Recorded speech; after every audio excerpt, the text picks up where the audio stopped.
Everyone seems to be talking about this H.E.R. lady at the Super Bowl. Let's check it out. 12 seconds later. Oh, wow.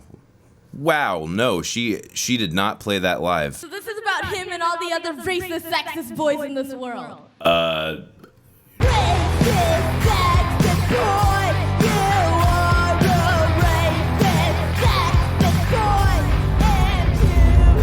and you Dear Diary, I've learned that the world is beyond saving, and we have nothing but horrific bleakness and devastation ahead of us as a species. So today, I've decided I'm going to myself. So the Super Bowl happened, yay! This year's halftime show featured Usher with a guest feature by the artist called H.E.R.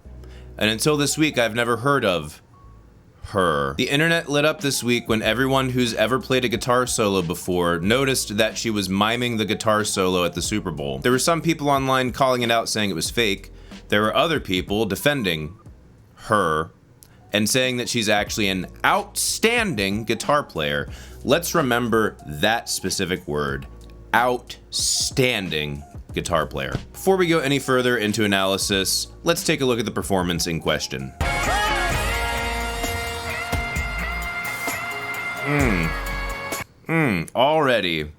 Already, let's look at that picking hand. Yeah, it's just really not in time. Her vibrato isn't matching, her vibrato is not matching up with her hand. Let's take a listen to that again.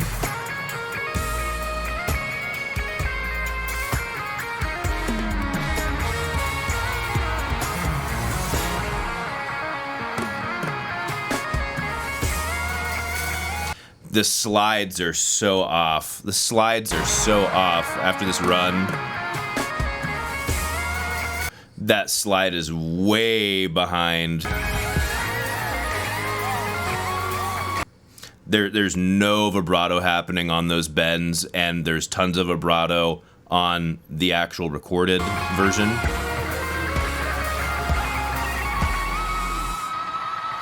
Yeah, no, it's just, it's not. It's so far away from okay. This is not kosher, boys and girls. Okay, so we can absolutely conclude this is mimed. This is not a live performance. You're only saying that because she's a woman. No, I'm saying that because it's true. Look, if you want to stroke your own ego's fake morality, here are two women of color who are actually unironically awesome at guitar, and not just because they're women of color. Lori Basilio.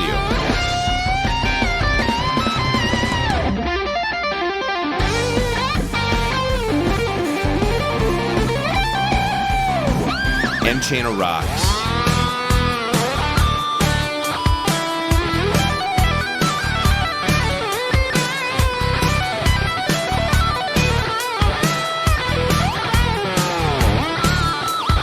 Both these ladies kill. Go ahead and subscribe to them, listen to their music on Spotify. Now, there were still some people on Twitter defending her, saying, one, that she can actually play the guitar amazingly. We're gonna come back to that one. Two, it's a double standard because no one complained when Red Hot Chili Peppers got caught miming. No, they did. It was such an issue that CNN made a small segment talking about it. Michelle, we know you were in New Jersey for... Remember the Red Hot Chili Peppers performing there? Well, they've come clean. The group's bassist, Flea, admits the group's music was recorded and not performed live for the Super Bowl because they'll bring it up, but you can see right here, the instrument's not even plugged in, which is hilarious. They said the NFL told them it had to be. On their website, Flea says the league only had a few minutes to set up the stage and too many things could go wrong with the sound, but he insists the vocals were performed live. The whole... you had to set up the stage quickly and too many things could go wrong with the sound is an absolute BS excuse. I believe Flea was told that, but that's not true or real whatsoever. On his website. And I'll tell you what, I go with them. I'm a huge fan, disclaimer, but they pre-recorded it themselves, you know, Yeah, Chris Cuomo might know a thing or two about faking things for TV. Well, this is the only way the Super Bowl would allow it. Exactly, and they do that. The NFL and the Super Bowl committee usually say, we don't want anything to go wrong, just in case there's something with the vocal, we need you to pre-record it. They do that a lot. Yes, obviously, Red Hot Chili Peppers can perform live. That's not even a question. But just to really drive home the point, Red Hot Chili Peppers were not left out of criticism. And this really gets to the next and more important part of this argument, that the Super Bowl makes these performers have to pre-record and mime shit. The lady right here with the stanky face said that they do it just in case there's technical difficulties.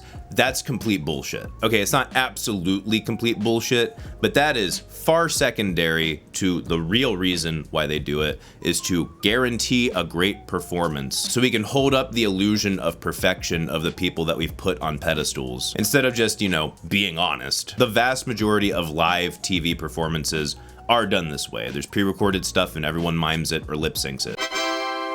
Ashley Simpson. On a Monday, I am waiting.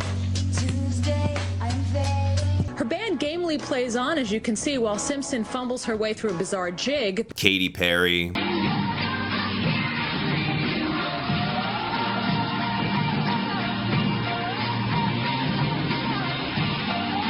Beyonce. Beyonce was the last person who needs it, right? Beyonce's camp hasn't said whether she used a lip syncing track or not.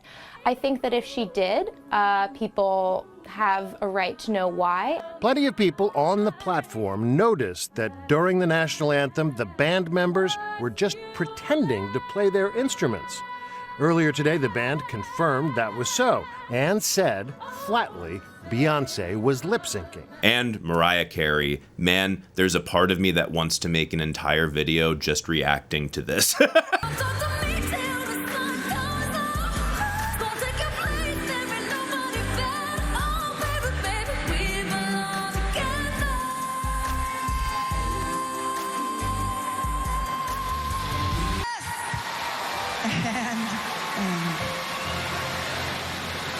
Just don't get any better. It is a beautiful train wreck. They've all been caught lip syncing tracks. TV and film care a lot more about making something perfect than they do about integrity, authenticity, or just, you know, performing something live. If there's one primary takeaway from this video, it is that TV and Hollywood are peddlers of lies. The villain here is not H.E.R. The villain is the entertainment industry that is feeding you long lines of bullshit and then telling you that it's chocolate creme brulee. And the claim that the Super Bowl always does that isn't actually completely true either. Back in 2011, when the Black Eyed Peas did the halftime show, they had a guest feature from Slash. Let's take a quick look at that.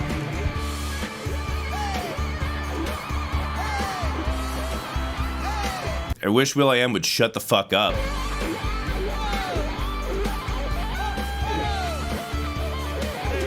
Okay, so they don't have like a super tight close-up on him or his hands, but from everything I can see, it looks legit thus far.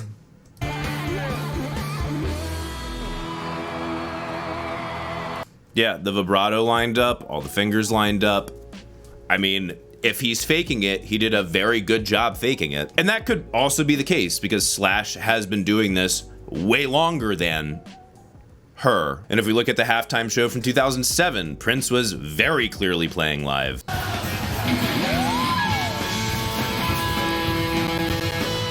Yeah, just that alone, that's what a real guitar sounds like live.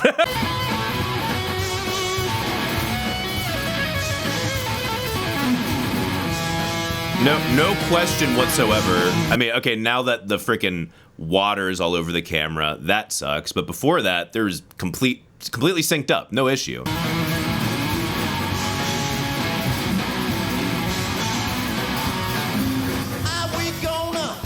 And then the ending of that sounded sloppy as heck. But I mean, he was putting his guitar away to go sing again. Fine, it's a live show, and it's rock and roll. It works. Yeah, that was probably a fake vocal.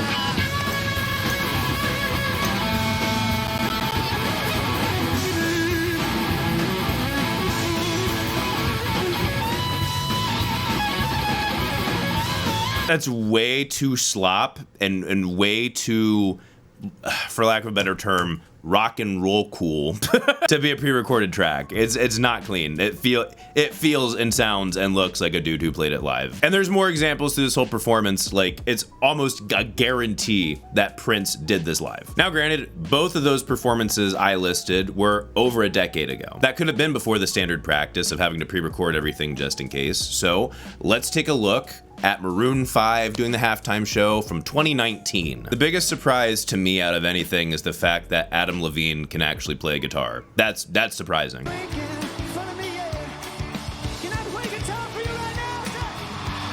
Guess we'll see.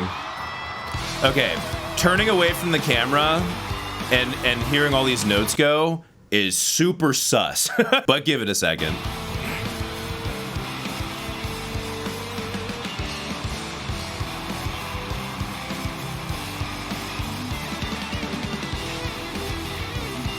Looks legit. Looks legit to me. Little guitar here.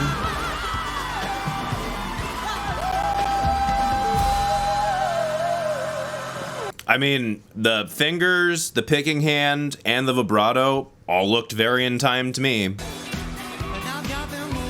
Man, I just really want to punch Adam Lavine so hard. That's the closest thing right there to something that looks like it's not quite in sync.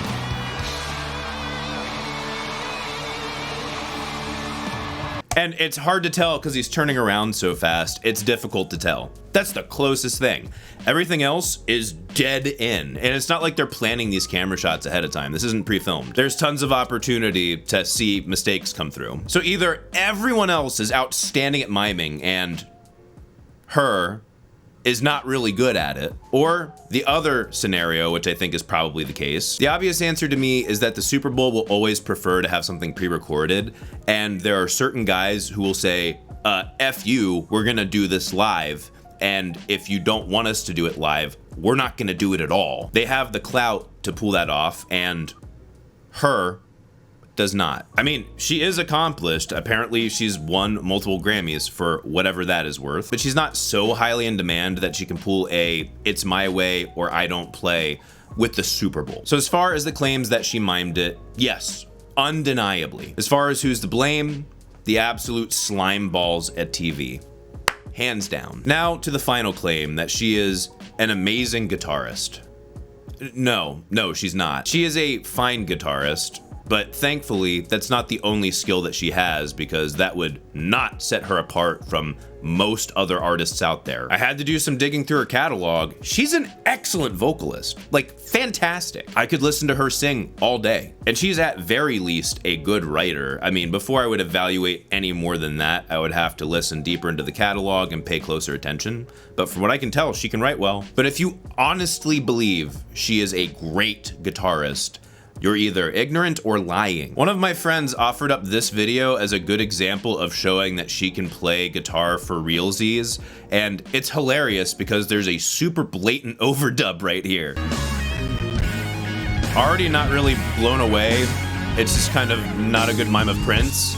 Now this. Like the holy shit. Holy shit. The vibrato is so far out of time, and then she has to slide down and slide back up, and she's still playing a note. What the fuck is that? Watch this. Watch this fucking hand. Like, the bends are not bending at the right time. That vibrato, way out. There's a while she's sliding down and coming back up to play another note. It's so obviously dubbed. This is her performance for her Fender Signature Series. Like, God bless her, happy she's making success in the industry. Good job. So from what I've seen, most of this performance is legit, but that part was so clearly overdubbed. My guess is she probably played a dead note there once or twice, or just wasn't getting the right intonation on that bend. And they were like, let's go back and track this so that it doesn't sound shitty. Then there's this performance from the BET Awards.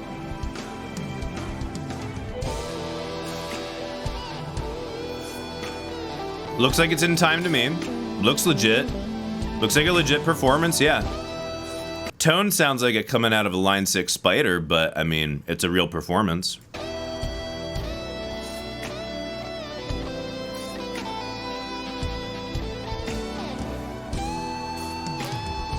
Yeah, no. Okay, there, dead note. There's your dead note right there. Right after those bends. Is the classic I missed the pick on the string sound. And by the way, that's fine. We all miss notes live. It's not a big deal. It certainly takes her from amazing to not amazing. Not to mention this phrasing is pretty ass, I gotta say. I shouldn't say ass, it's not the worst, but it's just so not interesting. She's really trying to lean hard into these big wailing notes, which takes a lot of talent to dial in awesomely, like, you know, like a Santana or a David Gilmour. That shit is not the easiest thing to pull off all the time. And she's not fully pulling it off. Huge contributor to that is tone, I gotta tell you. It's just, the tone that she has is not built to be listened to, but it's definitely not built for this slow, soaring note kind of thing she's going for. Another dead note.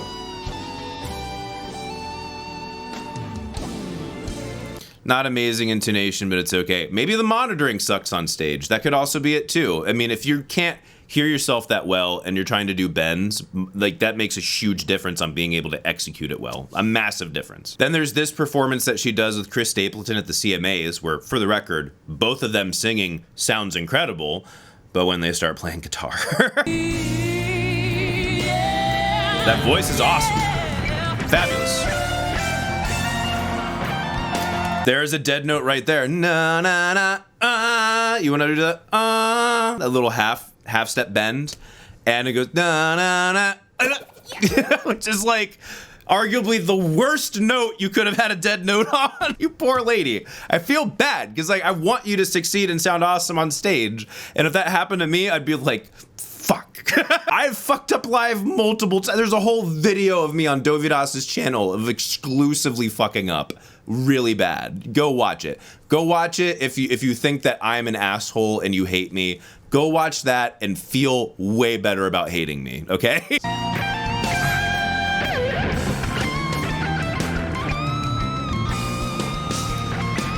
Yes, it's not super great and fluid and clean. It's probably because she's nervous. Who knows how comfortable she is in this particular stage setting. Maybe her monitoring is awful. Maybe there's something with the light. It could be a ton of different things that can throw you off up there. Then there's her 2020 Grammy performance, which I would say is definitely stronger.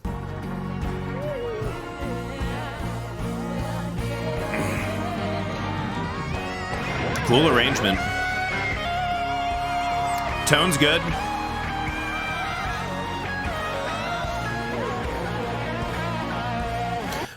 Already much more preferring the phrasing. The phrasing's cool and dynamic, and the articulation feels way more confident. Feels like she's digging in, like she's in her zone. She's in her happy place.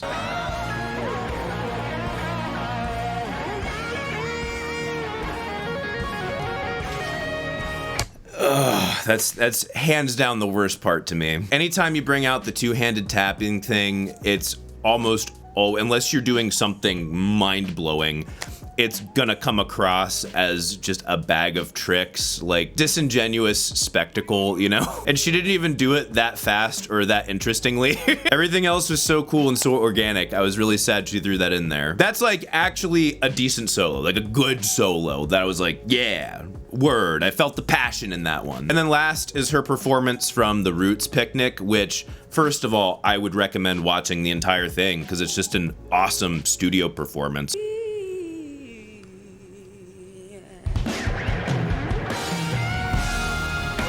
Again, going for the Prince.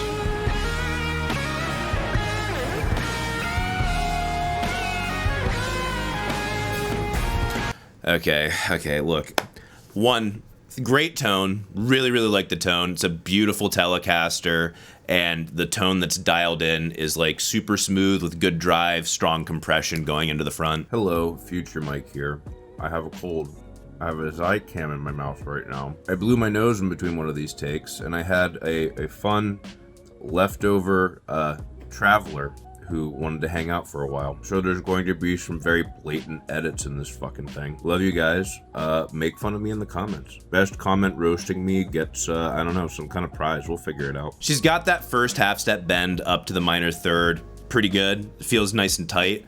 But then when she does the na-na, that little Dorian guy, and she tries to do the vibrato on her pointer finger, that's the hardest finger to do vibrato on, hands down. I'll explain why another time, but it is the hardest one, and she doesn't get it very consistent. The first time, it's pretty good. Second time, yeah, it almost feels like it's just pulling the string out of intonation as opposed to actually being like a beastly vibrato. Okay, so how she's lining it up is something like this. If you look at the hands here.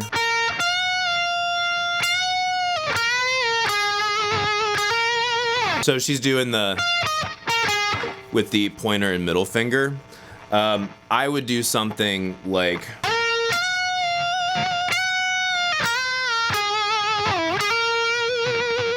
see, when you bend up this way, with the middle finger, it leaves it open instead of having to, so you're not having to move your pointer finger down to support that for your middle bend again.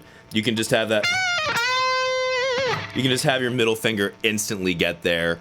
And also mute this bottom string, so when you're switching over to the pointer finger to help it support that bend, it's just way smoother, less to think about. And instead of having to do this pointer finger bend, vibrato, just slide it down. My first time playing guitar in like 2 months. Utilizing that middle finger for that vibrato and then using it to slide up or slide down or whatever is going to be way easier and gonna make it way more consistent.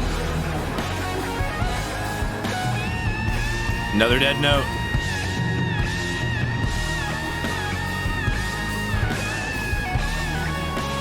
Like the it was a pretty cool moment, but it didn't have like the payoff. She just doesn't quite got it.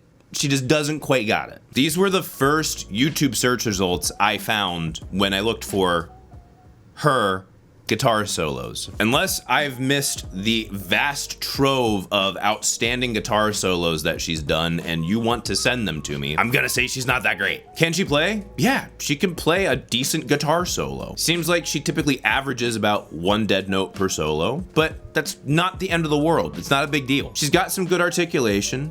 She's fine. Why are you being so nitpicky? Why are you so mean? Why are you blah, blah, blah, blah? I wouldn't have gone through these solos with a fine-tooth comb if you assholes hadn't been so insistent that she's this fucking genius on guitar. She would not last on the Nashville Broadway circuit as a lead guitarist.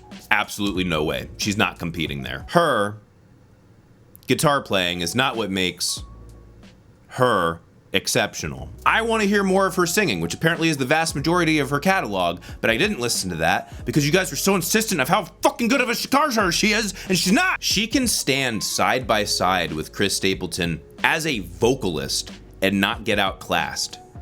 That's insane. I'll give her full props as a vocalist. Just don't sell me this line that she's amazing at guitar. All right, so what are the final takeaways here? 1, she didn't play that solo live at the Super Bowl. She mimed it. 2, she could have played it live at the Super Bowl just fine, but TV people are professional liars. 3, she's a fine guitarist.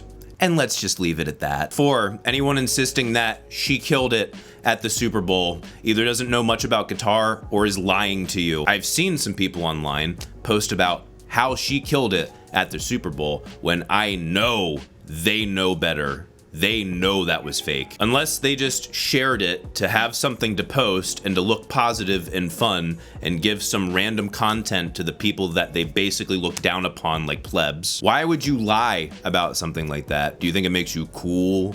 Does it help you get into the in group? Does it make you feel like a safe person to be around in the industry? Oh, this person's cool. This person won't talk shit about me. Why does her get a different standard of excellence than, say, Kirk Hammett, when I know I've seen your videos talking about how horrible Kirk Hammett was this time around on this last Metallica album? Is it because it's socially convenient to praise her? Is it because in your quest to look like you're elevating a woman of color, you're actually holding her to lower standards than you would hold other people. That is mild clout chasing at best and pretty racist at worst. Key takeaway here, let's measure everyone by the same standards, okay?